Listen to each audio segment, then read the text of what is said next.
Unfortunately, they're spiralling out of control. So it is a tough time for small business. And then we are getting visits from water companies, and people are being asked to add some sort of fog management. They usually contact us. We put them in touch with one of our associate members that deal with the equipment.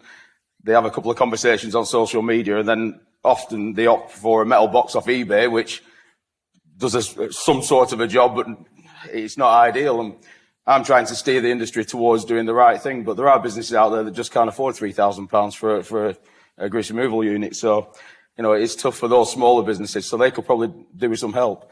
I've actually got a GRU in my shop, and I always thought the problem was the other takeaways on the parade, because I've seen them actually pouring grease down drains. So, but when I got a GRU in, the amount of grease that it pulls out, it does open your eyes to what an issue it is, and I was definitely contributing to a problem. So I try and tell as many people in my industry about that as I can, and hopefully people listen, but it is a tough time to expect people to invest. So that's the challenge we've got at the moment.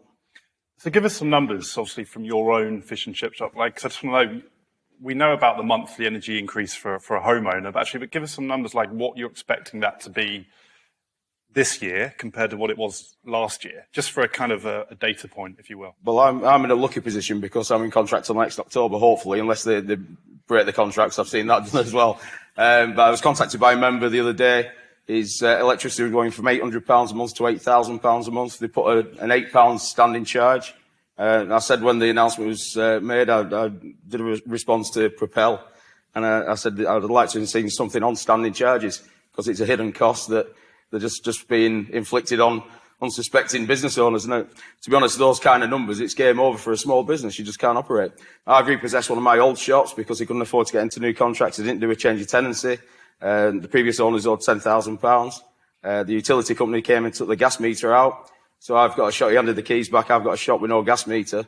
There's no point in me trying to open it. And this was my first shop. It's the one I bought with my graduate loan, and I used that as a deposit and then borrowed the rest of the money from the bank. And it's the one that got me on my feet. And it's sad to see it empty, but I'm better leaving it closed now and losing that rent than trying to trade and putting more cost on my existing business and losing money in that one as well. My big fear is I've got another 2 shops that I rent out, and one of them's behind on his rent, so I don't know what's next. So it is a very nervous time for small business, very worrying. But as I say, I think the industry will come through it stronger. But for now, it's very testing. I'm getting a lot of phone calls from members that are worried about the future and haven't told the family they're not going to have a Christmas. It's quite there's a human cost to it.